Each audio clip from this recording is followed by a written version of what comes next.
जय माता दी। तो भक्तों, आज के वीडियो में हम श्री दुर्गा सप्तशती के छठे अध्याय का पाठ करेंगे, जिसमें धूम्रलोचन वध का वर्णन किया गया है। आप सभी भक्तगण बड़े ही ध्यान पूर्वक और श्रद्धा भक्ति के साथ इसका श्रवण करें, जिसे सुनने से भक्त की सभी मनो इच्छाएं पूर्ण हो जाती है और जीवन खुशियों से भर जाता है। तो आइए छठे अध्याय का आरंभ करते हैं।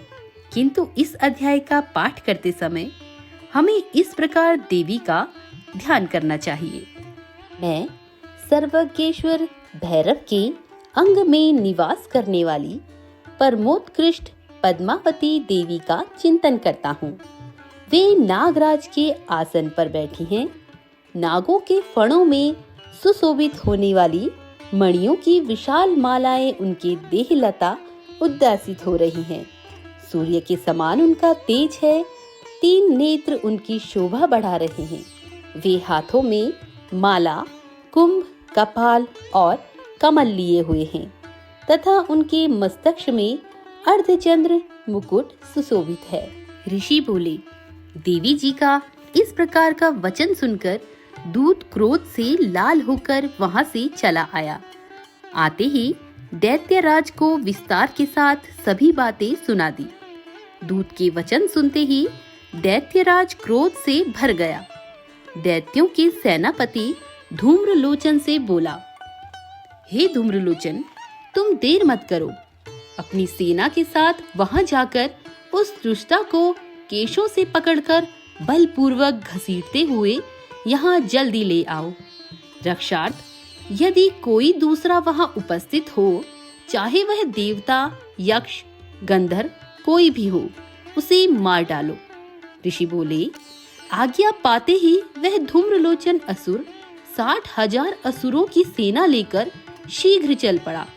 वहां पहुंचकर उसने हिमालय पर विराजमान देवी को देखा और ऊंची आवाज से बोला, अरे तू शुंभ निशुंभ के पास चल। यदि अभी भी प्रसन्नता पूर्वक मेरे स्वामी के पास नहीं चलेगी तो स्मरण रख, तुझे बालों से पकड़कर घसीटते हुए बलपूर्वक मैं ले जाऊंगा।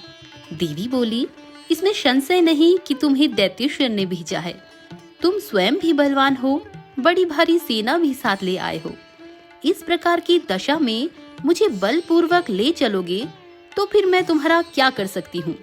मुनि बोले, जब इस प्रकार का उसे उत्तर मिला तो धूम्रलोचन असुर देवी की ओर दौड़ा। तब तो देवी का अंबिका जी ने हुंकार के शब्द से उसे भस्म कर दिया। फिर तो असुरों की क्रोध में आई हुई सेना तथा अंबिका जी ने एक दूसरे पर तीक्ष्ण बाण, शक्तियां, फरसे आदि बरसाने आरंभ कर दिए। इधर देवी जी का वाहन सिंह भी कुपित होकर भयंकर नाद करता हुआ असुरों की सेना पर उछड़ पड़ा। उस सिंह ने कई एक महाअसुरों को नीचे पटककर दबोचकर होंठ से दाढ़ों से विदीर्ण करके मार डाला। कितने एक असुरों के केशरी ने नाखूनों से पेट फाड़ दिए।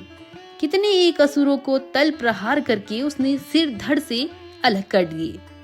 दूसरों की भुजाएं, सिर आदि छिन्न भिन्न कर डाले।